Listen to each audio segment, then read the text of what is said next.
Outer Orange. Previous year. It's that time of the week again. Results time. And a little secret, my hair's still wet from my shower. Anyway, so we are here, Fuzzy Paradoxes. Twitter, start with Costa Rica, because we didn't actually talk about last time. We didn't have these results yet. 2 Minerva, 1 Ballista, 1 Gandiva, 1 Overward, 1 Jet, Zorka, and Michu. Michu might be a little bit weird for some folks. I actually think it's a little weird too, because guess what? Michu did get 3rd place, which does get you in, you know, just barely gets you in, losing to basically Gandiva, I assume, or I don't know, something happened here. This is all very interesting representation. These 3 kind of make sense. This one's a little bit off-putting. This deck is pretty good going first, kind of rough going second. You do have access to start like doing crazy stuff with your Vanguard, but the deck has to play very particularly. Let's go ahead and take a look at the deck log real quick. They are basically running just the generic package. They are running this little girl right here just for a little extra power, which is fine. You kind of want some pressure since this deck has a lot of on-hit stuff. Like this is an on-hit. The grade 2 right here is an on-hit as well. And they're running, oh my god, they're running so many fronts.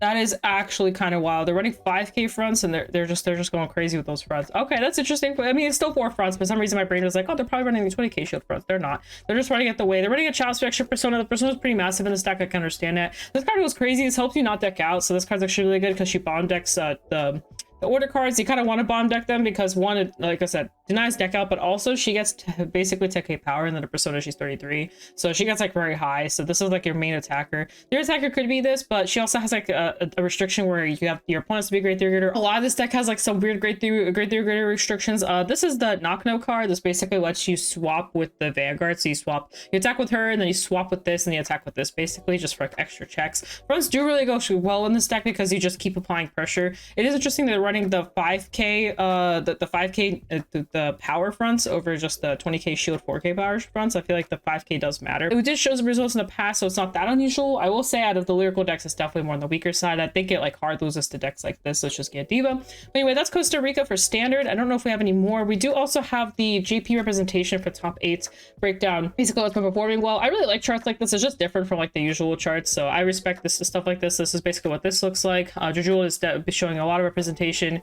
Youthberg is next. My Go is showing a lot of representation. It's kind of funny because that deck just dropped. Well, most of these decks just dropped. All 4 of these decks are basically new. Start kind of seeing my little bit older decks down here, primarily like these decks. This one's obviously a little bit newer, and then we have like an other section, but overall just nice to see just sort of how the meta is. WGPs season 2 block A. This is top 16 breakdown. A lot of My Go, a lot of Jujul, a lot of Youthberg, Bastion, Leonor, Magnolia. Kyrie's starting to show some results, which is good because the stuff she got is actually really good. And then we have like a bunch of one-ups of like some really good deck choices like Ava, Prison, Chaos, you know, the Omnia, Garzio, whatever you want to call that, the hero deck that everyone's excited about. Herminia's in here. Prism, this is the new Prism, by the way. Keep in mind this is with lyrical in mind, so lyrical, like the new lyrical stuff drops, so we're gonna see that. So let's go ahead and look at this is what top 4 looks like with in mind of the lyrical stuff. So first place, what is that? Is that My Go? I actually don't know. I don't know what this is. Oh my god, someone help me. I have no idea what this is. This is My Go. What the heck? This is probably the other deck that like is also part of this collab. But anyway, so this is the training tools, and yeah, basically this is what first place is. So very wild. They're all like collab decks. Second place, we got the Gandiva, Jujul, and Chaos. Chaos is pretty interesting. Still pretty strong. I think people will underestimate this deck. It is kind of a little high roll. You do have to set up very, very strongly. This deck requires a lot of brains, so you have to keep that in mind. And then we have again Jujul, Youthberg, and My Go. If I was competing, I think this would be a very strong team to compete with. Something like this feels very powerful if we don't have collabs. Obviously with collabs it kind of changes, but I think this could be like basically like just another good deck. But I think these 2 are just insane, so I think something like this is like really strong. And this is also really good, having the Magnolia, Bastion, and Jujul. Another very strong team in my eyes. I don't know so much about the Magnolia, but these 2 are definitely very powerful. Block B will take this. Block B had the Charm out, which a lot of people are definitely, you know, saying like, hey, this deck's really good. There's also the Siana. I think Siana was in the other list. I think there's actually Siana here, which if you guys don't know, it's this the bag deck. The girl with the bag, because she's a Medusa, the type of deck. And then we had a lot more Herminia on this side, so it's really nice to see Herminia showing some results. And basically just again like a bunch of like random stuff through here. It is the top 16 cuts. There's a bunch of stuff here. I think the main priority to look at is like probably up to here, I would say. It's probably like the main representation. But keep in mind, a lot of these decks down here are also really good. And there is a Fortia that broke through, which I'm very surprised. And we do see a Prism as well. And this is what this looks like. So this is the top 4 for them, which as we see first place did Charm out did make it through. This deck's pretty good. It has a lot of beefy numbers, and it just gets like pretty much unguardable, kind of similar to Youthberg and Jujul. So this is understandable. We got the Jiva showing through, which makes sense that it's another deck that kind of showed a lot of performance through all this, so this is good to see. And then we have the Mygo, the Youthberg. Down here we have a Ballista, Leonore, and Bruce. Actually, Bruce did get some new stuff. I don't know how good the new stuff is, but I will say the stuff that dropped this set is actually pretty good. So I don't know if they got better. I know Ezel got a promo over here, so I think Ezel got slightly stronger than he used to be, so it's possible that this deck is performing better now. Hero deck that I know a lot of people are like, oh my god, it's the hero deck. And I got the Leonore.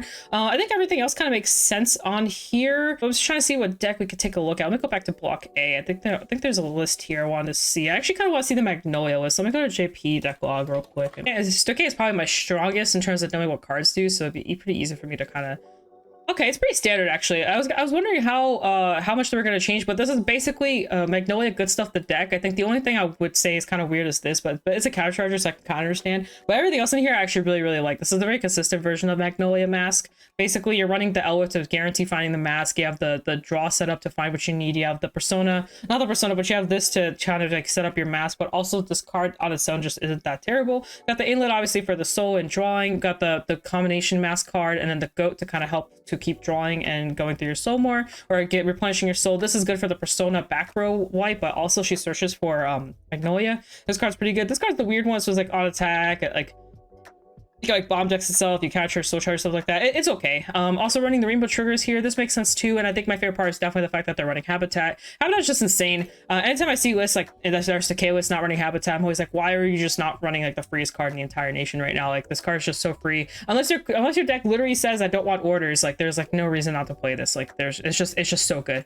If you play Zorga and you alchemagic this with this, it's like disgusting. It's like, oh, let me top 5 get something, then top 7 get something. Like it's just so much free value. But yeah, this combination is like insane. This is like the best order combination, like almost. But anyway, aside from that, I really like this list. I like the fact that it just feels very consistent. I'm starting to understand why they're running the counter charger, since they have such a heavy amount of dragon tree markers they're trying to spam out. I can understand why they want this, because then they want to counter charger back. Another thing to keep in mind, this can actually call anything out to the board that includes any on-place abilities, which this is an on-place ability in this case. So having the extra counterblast to work with makes it easier to then counter charge back and just reset up and do whatever you need to do. So I really like this. I think if I were to play Magnolia, this is probably where I'd start, and then I'd start tweaking from here. So overall, just a very solid list. Let me see. I kind of want to see what this thing is, this 3ZMKZ. I don't keep up with the Bang Dream as much, but now that I'm seeing this, I do remember it's this girl. And now that I'm seeing it, I'm like, oh yeah, I remember this now. But I don't know what any of this stuff does. I'm just showing you the list just because I feel like it. I really just came here for that. So here's a list. I did want to look at Chaos. That's what I want to look at. I wanted to see if they changed anything or added anything. Chaos is a little bit better in JP right now because they have all the extra triggers that count as double names. We don't have all of those yet, so we just have like the short end of the stick. It's not like a crazy big deal,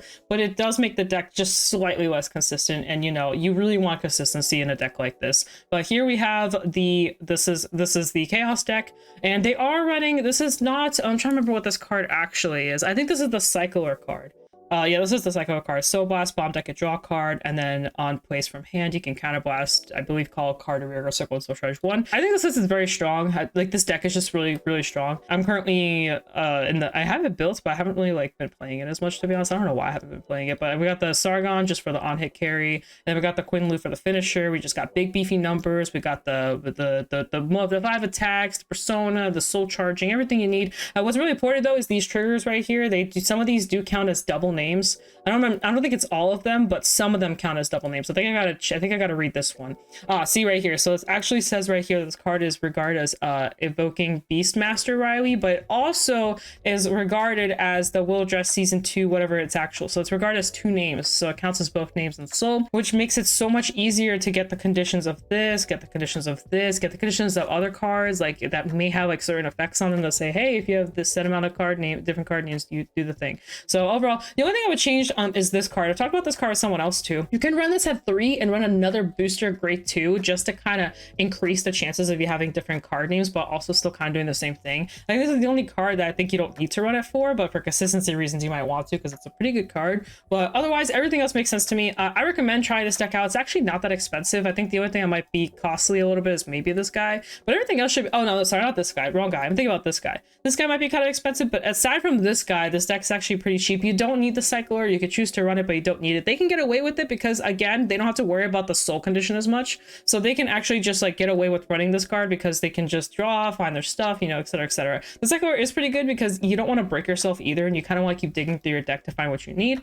And especially you want to see this card like ASAP. This is basically your win con. If you don't see this card, this entire deck falls apart. It kind of almost has a roaming prison issue, but I think seeing this card is even more of an issue for you as a player than missing a roaming prison, because the entire deck just loses so much value if you just don't have the Great Theme Makani. But that's just me personally, that's how I feel. So we also had the Deluxe Cup that happened, and lo and behold, it kind of looks similar.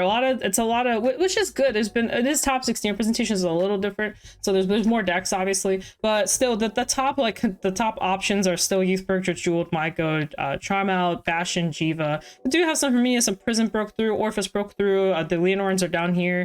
I got Hero, Mushi King, and Ezel's been showing results now. Ezel, I think in this format makes more sense because, like I said, I got more cards, and also like there's some more generic cards that came out that make this deck a little bit better. So I can understand why Ezel started to show results. I think the set Ezel came out in is nowhere near as good, and I think even now it's not as good. But I think now with the promo code being out, and I think this deck got a lot better. I also think Prison's pretty good. I don't know. I don't think many people are playing it though, but I don't know. Anyway, we got the Jet still showing some results. But let's look at what top 4 looks like. So this top 4 again, Youthberg just staying in first place here. I think every single one of these had a Youthberg in first place. I think there's only one list which had all the collabs in it that didn't have that. So that's what this looks like. We got the Jeweled. I hear that the Hero got a promo too, so I think that's why we've been seeing the Hero stuff. We do have Prism finally breaking through down here, but yeah, we got the Charmout, the Jeweled, the Youthberg. We got the Mygo, Hero, Herminia, Youthberg, Prison, Charmout, and then Jeweled, Mygo, and Bastion. These are all very good contending decks. I think the only one that people may not know as much about is the Prism deck here. So let's go ahead and take a look at it real quick. So they're running the Prism Bride line here, and then obviously they're running you need to run Prism cards like mandatory, so you have to have these as your staples. Have some backup plans here. I think this card's like cracked as hell. This card's like actually kind of nuts. If I can get Persona to hand is really good. I also love this Perfect Guard, just off topic, but anyway, basically just running all the Prism support. This is the girl that gets extra power. I think she searches and then she still charges if you miss or something like that. They're not running the other one, the one that like basically bounces itself back to hand. Here's another one that gains extra power. Basically just Prism the deck. They kept it pretty simple. They actually kept it extremely simple. They didn't really go like super crazy with like the Reese's and stuff like that. I think the Cycler is like really good in here too, just to keep digging, and then applying that extra 5k power to the front row just really helps with her front row ability, because she basically bounces and also gives the front row. You can actually theoretically bounce a card. Use a card twice if you really want to. Like you can ride to her, call a card, and then bounce it back with her effect, and then call the same card again. So you could like use this twice if you want to, or use any card twice if you want to. You could double Reese's. You could do a lot of weird stuff. Double draw for some effects, like you can double Melty. There's a lot of random stuff you can do. So this deck is definitely, I feel like, a little bit slow right now. I think it has it's good, but I think it'll get stronger once it gets more Prism cards. I think the fact that it's missing Prism cards makes it a little weaker. Otherwise, everything else, yeah, Herminia has been showing some results. I guess people just think she's good. I'm sure she is. I've been seeing some people test her. She seems really good. I totally believe it. I believe that deck probably showing results. We got one more. We also got Korea top 8s breakdown, so this one's a little bit more, I think, fine-tuned. But 3 Mygo, 1 Youth, 1 Mikazuki. It's crazy that this collab set is just still showing results. Leonore, Zorga, Prison, and then top 4 looks something like this. So no Zorga, so sadly, sorry y'all, no Zorga. But we got the Youthberg again in first place. This is Eve Love, and then we have the second place Mygo. We got third place Mikazuki, and then fourth place is Mygo again. Oh my. it's like a deck collab. It's yeah, these decks are clearly very strong, so they're definitely showing results. And this isn't teams, so this is just straight up results. I think these results show a little bit more impact on sort of what the meta might look like. I don't know if diversity cut is involved in these or not because it's Korea, but regardless, I do think there's a lot of strength and there's a lot to see here that I think you could start realizing just the impact of some of these decks. I do think Youthberg is like kind of insane. Maybe I'm just talking my ass, but it just feels so strong. That's it. That's the results. If you guys enjoyed that, yeah, there's a lot to look at there. There's a lot of different results going on. I think a lot of it just has to do with the fact that these are team events. So because they're team events, obviously we're going to see a lot more spread out results. So it's kind of hard to really push down, like, or kind of narrow down like what's really performing, because a lot of it is like popularity, but also people are just like competing and their teams and all this stuff. But I think the Korea one actually kind of shows more of like sort of just how strong Youthberg is, I feel like, because that top 8 was actually a very strong, good bit of decks, and then Youthberg just took first place, of course. We'll have to see, as we see more results, we'll kind of see more and more of what everything's look like. But we are starting to see kind of like a shape, kind of like a a little shape of sort of definitely the decks that are like insanely strong, and then the decks decks underneath it that are also strong, maybe a little weaker. There is a lot of collabs in between all of this too. We obviously do not have, we don't have like a lot of the collabs that are topping. Like we don't have the we don't have Token Rambu. We obviously don't have any of the Mygo stuff, and I don't even know if we're gonna get it. But aside from that, like it's very obvious that Youthberg and Jejeweled are like insanely powerful, and we're definitely seeing that. Herminia is definitely showing results. Charmel is showing results. We didn't see too much of Siana, though. We did see a little bit of like, you know, towards, you know, kind of on the bottom half. I guess just to see the Kyrie deck, that deck also can have a lot of impact on the meta. I think the deck's actually pretty good. We'll have to see. We'll see if there's more results and stuff like that. But on that, guys, I'm gonna end it here. Hope you guys enjoyed the little breakdown. It was kind of a bit to talk about. I'm gonna leave it there. Thank you all so much for watching. Peace out. Das vidanya. Let me know below how you feel. Are you any of the people that are down there? If so, or any of the people that just recently topped, let me know below who you are, what you do, and you know how you did overall. And how do you normally compete? Are you more casual? Do you how you like the format? How's set 13 for you? Tell me all that stuff below. But anyway, peace out, guys. That's for now. See you guys in a future video. Bye.